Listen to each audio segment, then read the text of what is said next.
Como dijimos al comienzo, estamos empezando una nueva serie sobre reparando, mejorando nuestro hogar. Esta época es la época en que las reparaciones están de moda.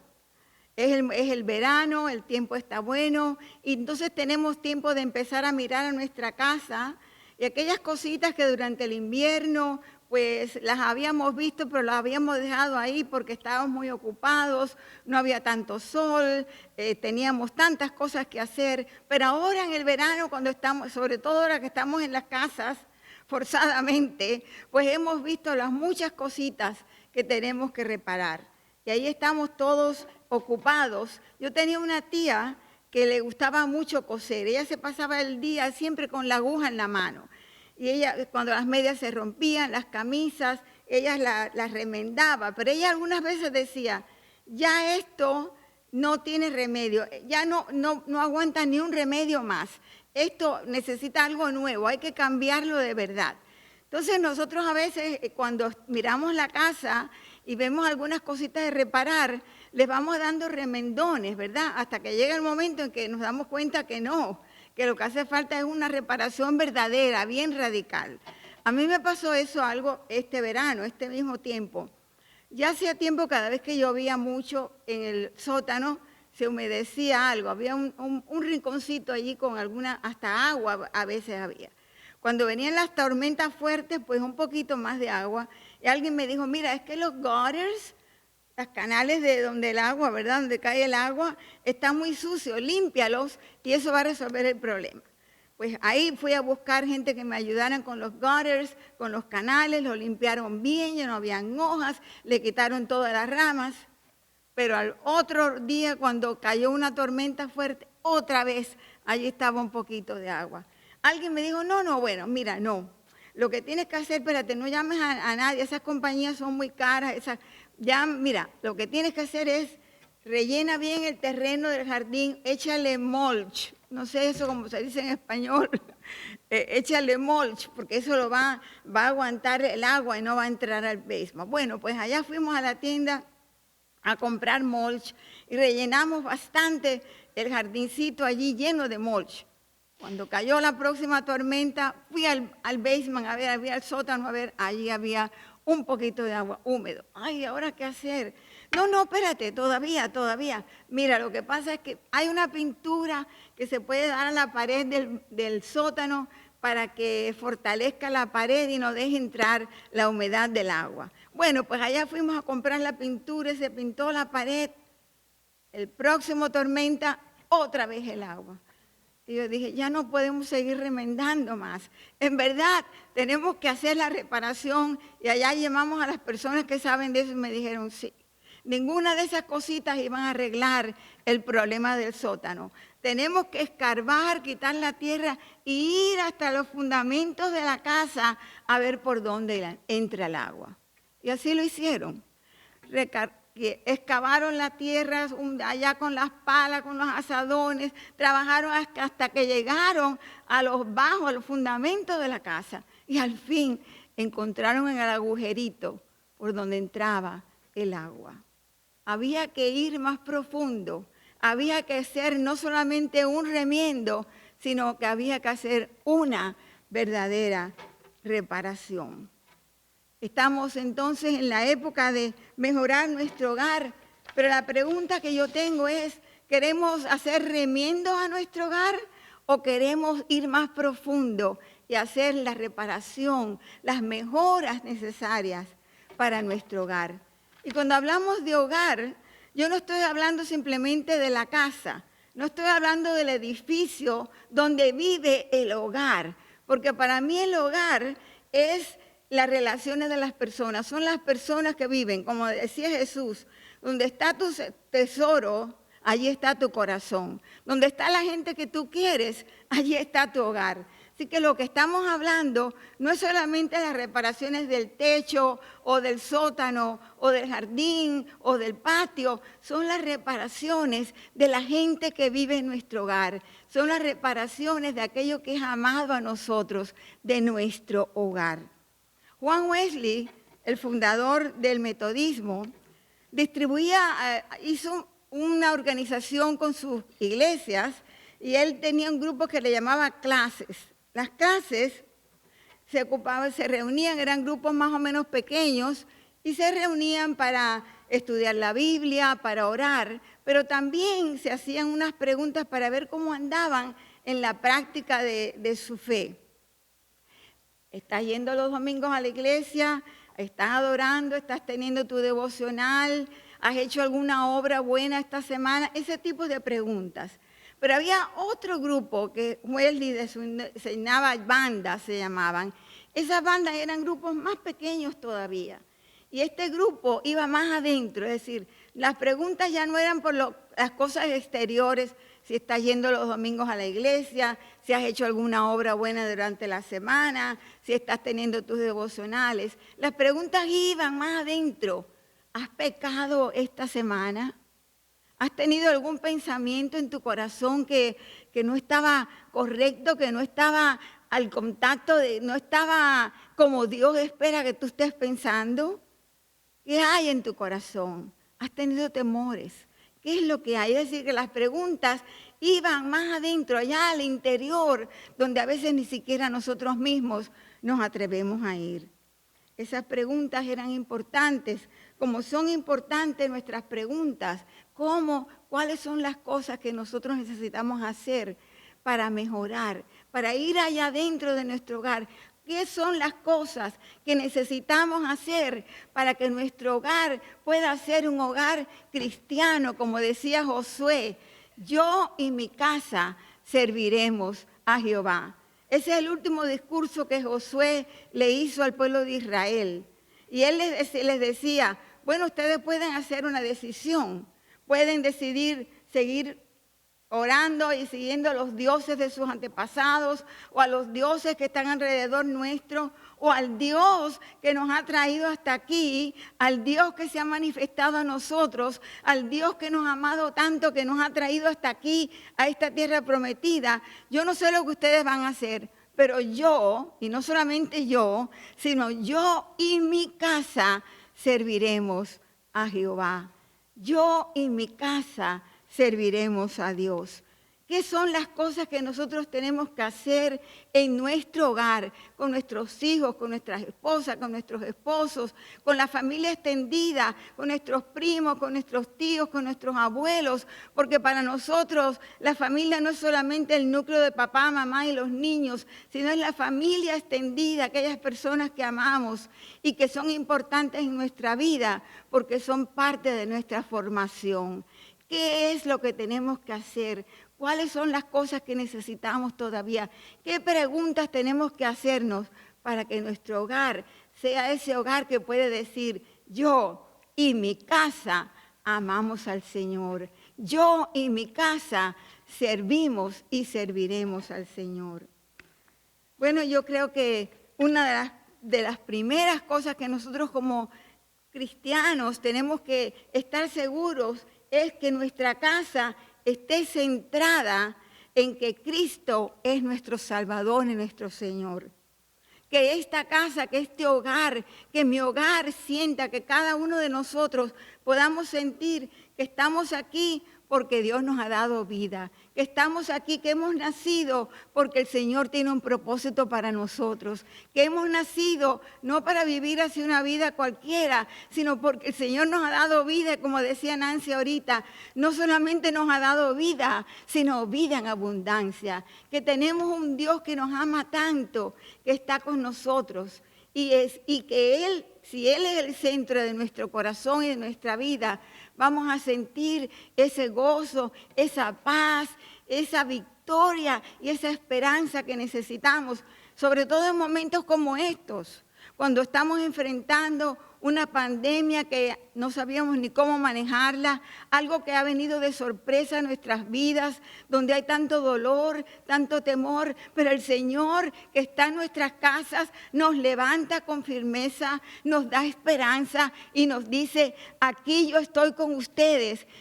No tengan miedo, yo soy vuestro amparo y vuestra fortaleza. Podemos decir en nuestro hogar, el Señor está aquí con nosotros. El Señor es el centro de nuestra vida. El Señor está con nosotros y en medio de esta situación nosotros alabamos y le damos gracias a Dios porque el Señor tiene propósito para nosotros. Porque el Señor que está hoy con nosotros estará mañana con nosotros y en Dios hay victoria porque la promesa de Dios es de vida y de vida en abundancia. Gracias sean dadas al Señor.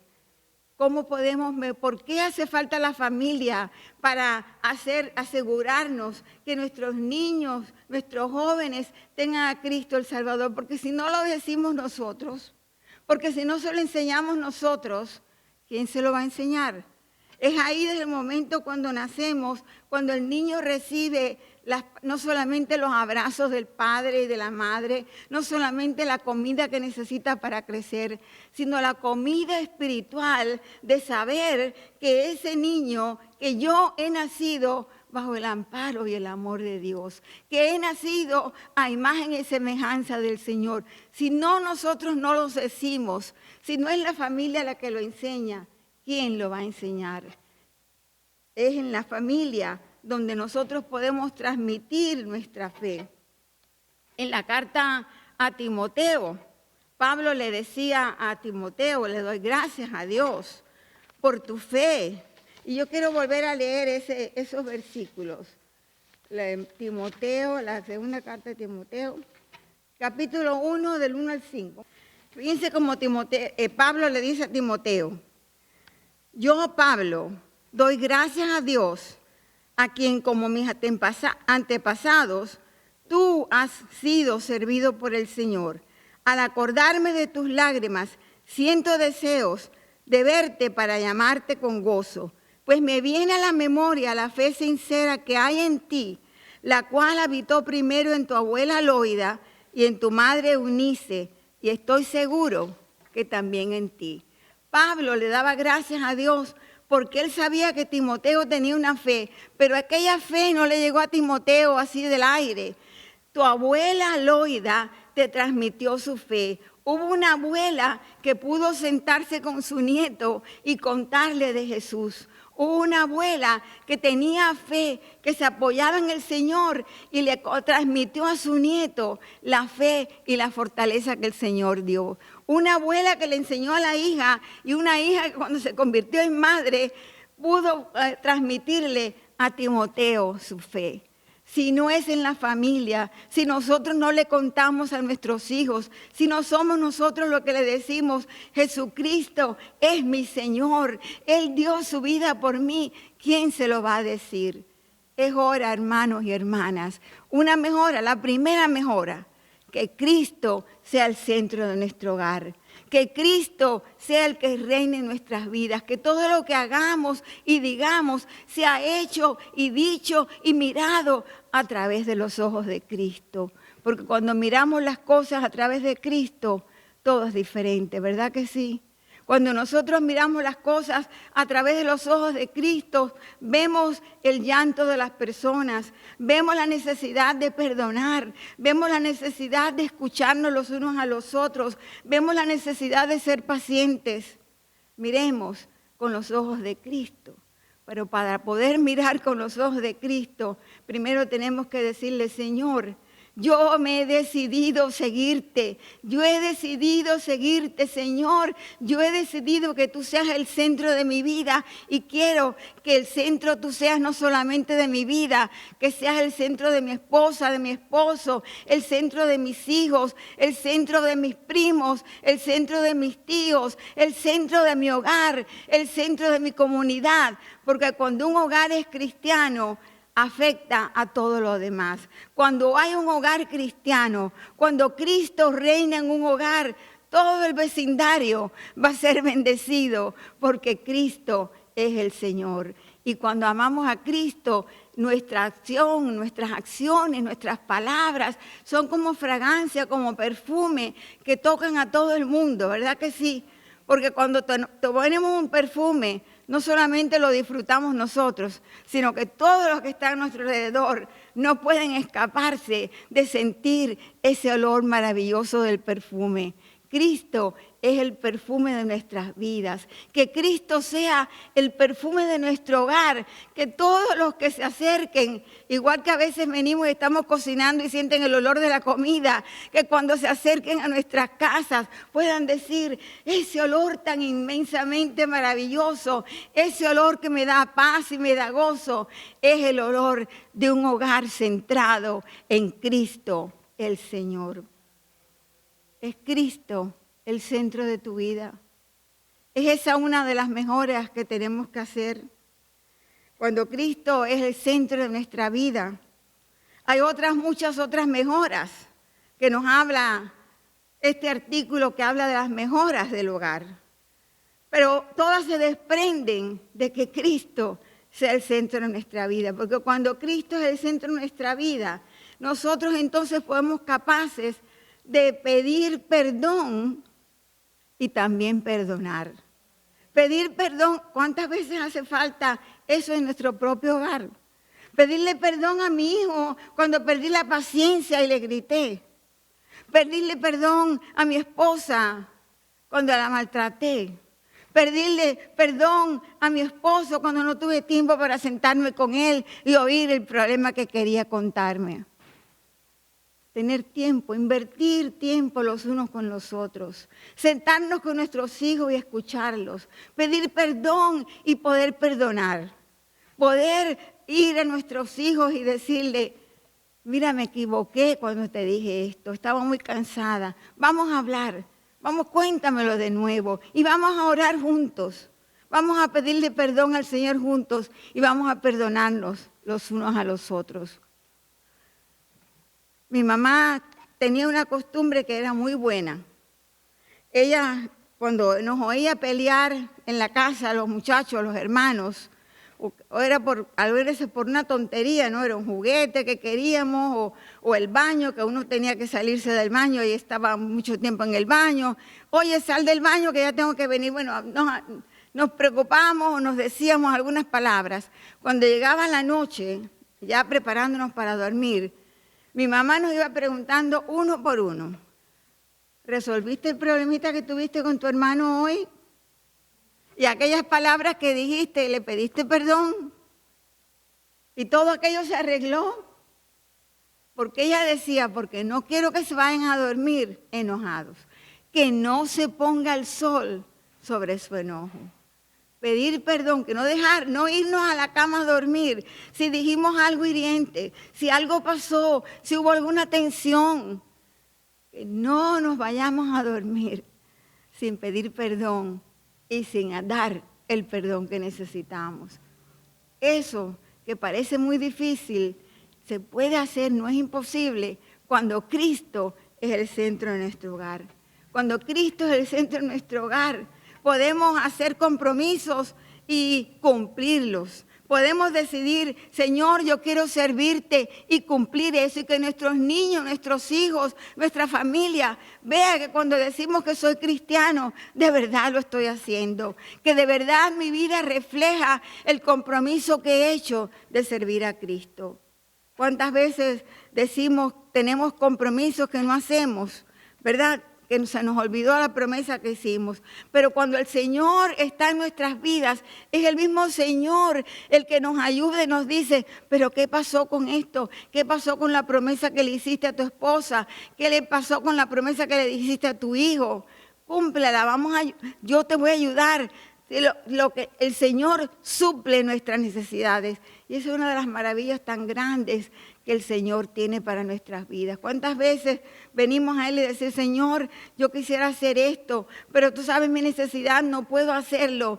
Pero si yo he decidido seguirte, oh Dios, atrevernos a decir, yo te doy mi vida y te pongo todo lo que tengo, confiando, oh Señor, que aunque yo tenga limitaciones, aunque yo crea que no puedo hacerlo, tú me has llamado a hacerlo y en ti yo confío, porque tú, oh Dios, suples toda necesidad. ¿Cuántos de ustedes han tenido esa experiencia?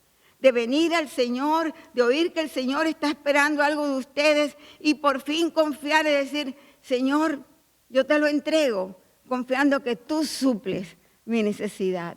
¿Cuántos de ustedes han tenido esa experiencia de ver que ustedes son capaces, que hemos sido capaces de hacer lo que creíamos que nunca podíamos hacer? De perdonar algo que creíamos que nunca hubiéramos podido perdonar. De ser compasivos con alguien o generosos con alguien que quizás nos había herido y creíamos que nunca podíamos volverlo ni siquiera a mirar.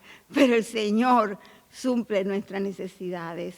El Señor, cuando el Señor es el centro de nuestras vidas, Él está ahí y suple nuestras necesidades. Y cuando tú y yo decidimos seguir a Cristo, eso se extiende y toca la vida, cada vida que está a nuestro alrededor. Cuando Pablo y Silas estaban en la cárcel, vimos cómo pasó algo maravilloso, algo que nunca, ¿verdad? Que es casi un milagro. Los que oyeron la palabra que Elvin nos leyó del pasaje de Pablo y Silas en la cárcel. Allí estaban en la cárcel, porque lo habían puesto bien hondo en la cárcel para estar seguros que no se iban a escapar. Y en medio de la noche, el carcelero y a los otros presos escuchan que Pablo y Silas estaban cantando.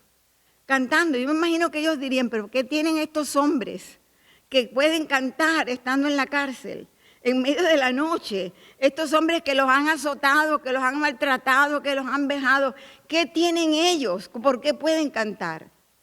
Y no solamente estaban cantando y orando, sino que de momento llega aquel terremoto y las puertas de la cárcel se abren. El carcelero, asustado, con pánico, se quiere matar porque él ya se imaginaba a todos los presos saliendo de la cárcel y queriéndose matar porque el castigo que le iban a dar por haber dejado escapar a los presos era increíble. Y Pablo le dice, no te hagas nada, porque todos estamos aquí. ¿Ustedes se imaginan la sorpresa incrédula de aquel carcelero? ¿Cómo es posible que aquellos hombres estaban allí? ¿Cómo era posible que no hubieran escapado?